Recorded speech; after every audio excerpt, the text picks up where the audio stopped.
Welcome back to What Arty Noobs with General Disturbance. This is a Lorraine 15551. It's a Tier 8 French SPG located on the south spawn of Prokhorovka, and it's under the command of Apache 6467 of REBRN.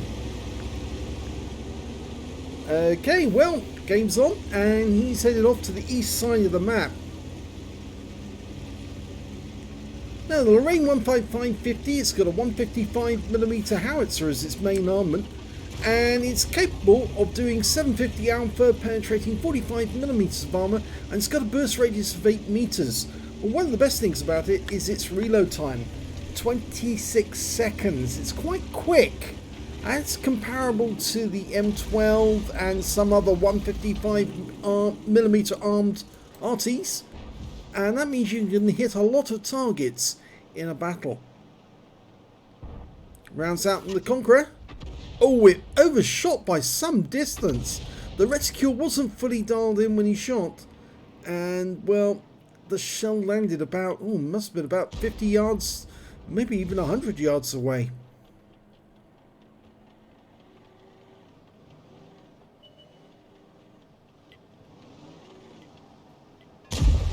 Now, there's something that Apache 6467 noted in this battle, and I think you might have spotted it. Is he just gets a near miss on the 53 TP.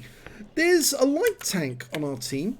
It's an EBR-75 FL10. The Hawk 30 that was on our team has already been killed, but the EBR is sitting at the back of the map and not playing. Yep, he's actually camping at the back. Now, whilst he's doing that, he's no use to anyone. But Apache is, because he's actually hitting the enemy. Just struck the Conqueror and Type 4 heavies. And in fact, there's an Emil 2 there now as well. Yep, if you look on the mini-map, you can see that the EBR is actually located in grid square K3, right at the back of the map. Not being any use to anyone there. Direct hit on the Conqueror. And it's rather disappointing if somebody who's gets a premium tank that's a light tank and just refuses to spot, because then you don't get any information on the enemy tanks. In fact, he's started moving now. He's actually decided to engage in the game, and he's actually gone north. An enemy Lynx has come all the way south into our territory.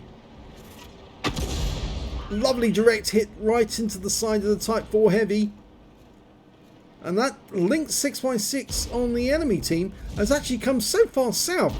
He's found all our heavies rather, camping at the back of the map. But that doesn't stop the EBR from now joining them and camping at the back of the map again. Okay, round out on the Emil 2. Direct hit for 228. Apache's now managed to get 1,040 hit points of damage during this game.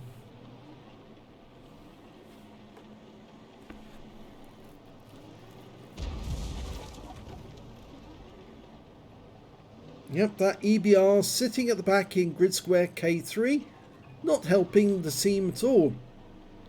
Rounds out the Type 4 heavy, and that round hit the target. All it did though was stun the Type 4 heavy. I suppose there's some consolation. Somebody else hit the Type 4 heavy and he's picked up some stun assist. 543 hit points off. With 2 tanks up on the enemy at the moment. Going for the Emil 2. Dialing in. Just work out where he's going. Rounds out. Oh, it overshot again. Didn't go so far this time. It actually only landed a few yards away. Maybe as much as 20 or 30 yards away, but it still missed the target. Type 4 is very low on hit points now. One more shot should be enough to either remove him from the game or make him vulnerable. Rounds out. Oh, and that one overshot, and it actually stunned the Emil 2, which was some distance away from the Type 4, but The Type 4 was killed by the Leopard prototype up on the hill. Yeah, unfortunately, a lot of our teammates are sitting at the back not doing anything. You notice all those heavies over on the west side? And the EBR sitting behind them. Well, the guys on the east side of the map do actually occupy the hill, but unfortunately we can't get shots on that Object 277 just on the reverse slope because of our current position. We're just a little too close to the hill to be able to loop the shot over the hill into him. Okay, going for the Emil 2. Landed behind him.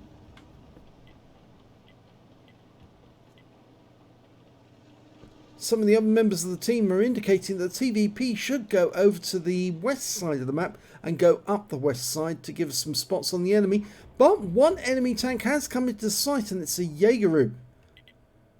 Now, he appears to be on his own, but he's not, because a tree went down behind him and he wasn't the one who knocked it down. So we know there's another tank there that's not been spotted. Going for the 53 TP. Well, it fell short this time. Not long, but he did get stunned. And our guys are moving up the east side. They're going down the other side of the hill, and they're getting some support as well. The Object 277 is moving up to get some shots. The Lancers C has killed the Object 277 on the enemy team, and our TVP T5051 has just wiped out their Emil 2. And that's now given us a bit of an advantage, a 3-tank advantage. Our Lancers C is now moving into enemy territory in the northeast corner of the map. And we're focusing on that Jaegeru again. A big hit just went into him. I think that was the Object 277 putting a round into his side. Apache goes for a shot. Gets a splash for 201. And the enemy LT-432 went south to spot, has returned back to his own side of the map without being interfered with by our REBRN. Unfortunately, we have lost our 257, and that means now that we're only 2 tanks ahead. Rounds out on that pattern.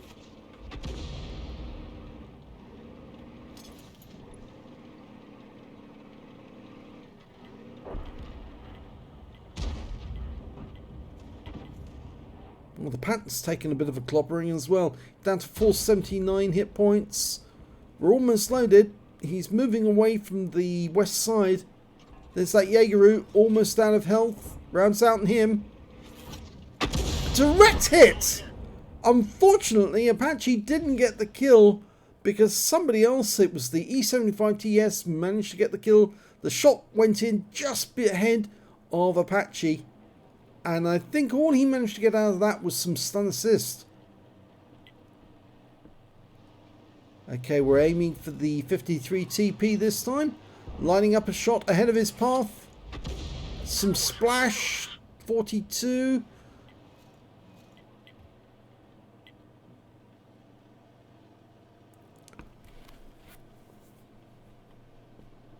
Still 2 tanks ahead, but it's very disappointing that the EBR, who was sitting at the back of the map in K3, has now moved to the top of the hill and is still refusing to engage anyone. In fact, he's now sitting in grid square F0, right up on top of the hill, watching what's going on, but not actually engaging anyone. I mean, normally you'd report someone like that for being a bot or being AFK. He is actually active, he's in the game, but he's just simply refusing to take part. And in those circumstances, it means you're down 1 player. With 3 tanks up on the enemy now again. That 257 just took a big hit. We've occupied the east side of the map. Unfortunately, that LT-432 is over on the west side of the map, and he's spotted for the Centurion Action 10, who got a kill on our AMX 5120. Apache's got a hit on the 257, but it means we're down to back to only 2 tanks ahead of the enemy. So they're still holding themselves, holding their territory on the northwest corner. Our Guerrilla 15's moved up to the railway line crossing. He might be able to get some shots on some of the enemy vehicles. He's right on the railway line crossing, and Apache's decided to move up the map, which is probably a good idea because you shorten the length of time between you and the target, which means you get more accurate shooting because your reaction time's so much faster. It looks like he's decided to go over the crossing there, but no, I think he's changed his mind. There's a good reason for that. The enemy tanks may have gone down the west side of the map, and if they have, he doesn't want to be anywhere near his own territory just in case they come looking for him. And the best way to do that would actually be to move up to either the middle of the map, although I wouldn't go here, I'd go into the village. It's more difficult to spot you in the village. In fact, he's sitting right next door to the railway line, and he's actually got a red line because the railway engine itself is actually blocking his shot. And I think he's typing a message at the moment about the EBR, who's just not taking part.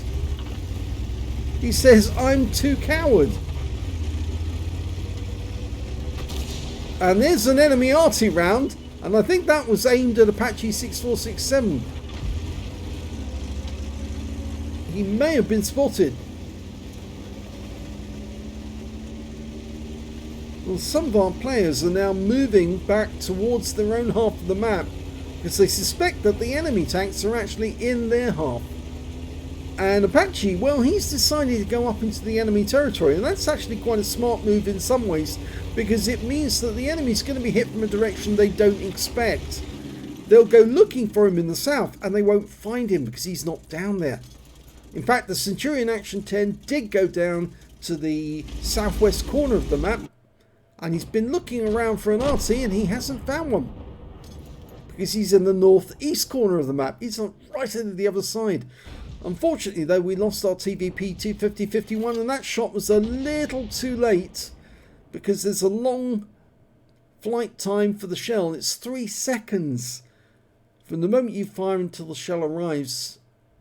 It's going right over the top of the battlefield. And an Object 257 on the enemy team has been spotted the other side of the railway line.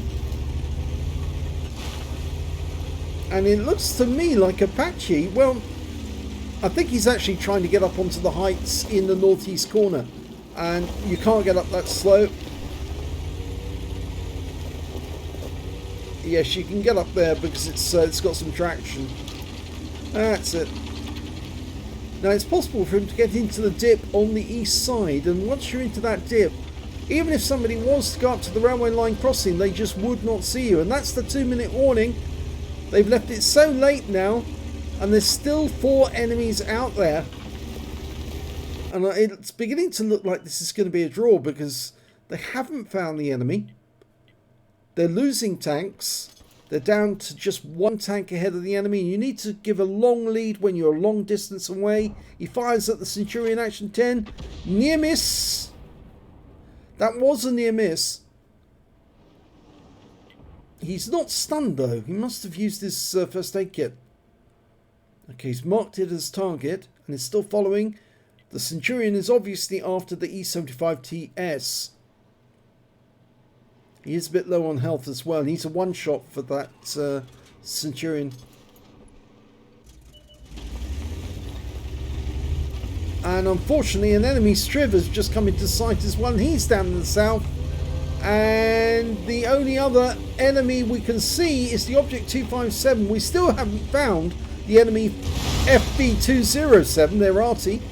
He's probably over on the west side of the map. Now, it's too late for the enemy to cap out now. And Apache 6467 appears to be going over the railway line to shotgun the 257. Not a very smart move. That 257, if he could react quickly enough, would actually be able to fire back. And that was an Arty round aimed in Apache's direction. Now, our 277's very low on hit points. If the enemy tank comes over the railway line, he could take out that 277 and then go after Apache. The EPR, oh, the EPR's finally done something in the game. He killed the enemy, Centurion Action 10, but that's it. The clock's run out and we lost the Object 277 to the Object 257, but he wasn't able to kill Apache, which meant that it's a draw. But we lost a lot of tanks in a very short period of time, and it was only Apache and the EBR that was left. Here's the end of battle results. It's a second-class tanker for Apache 6467 and Lorraine 155 Mili 51. He managed to get a Bruiser medal for getting at least 5 critical hits. He got 12 in that one. And he got a Confederate medal for hitting more of the enemy than anyone else on his team. In fact, he didn't get any kills at all during that battle, but there were a lot of tanks that were killed by his teammates. The win rate for the game was 1622, which is good, very good. Let's have a look at the team score. Well, we can see the highest damage in the game was actually done by the Object 277, who died towards the end. 5,532 hit points of damage in that game. Second highest damage was done by the Centurion Action 10 with 4967. He picked up a Top Gun.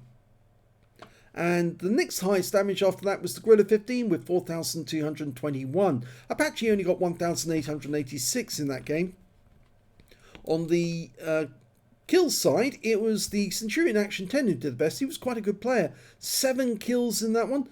3 kills to the TVP T5051. 2 kills each to the Guerrilla 15 and the Lanson C. And I'm afraid Apache didn't get any kills at all, but he did get that Confederate medal. If we look at base XP, we can see it's the Object 277 managed to get 703.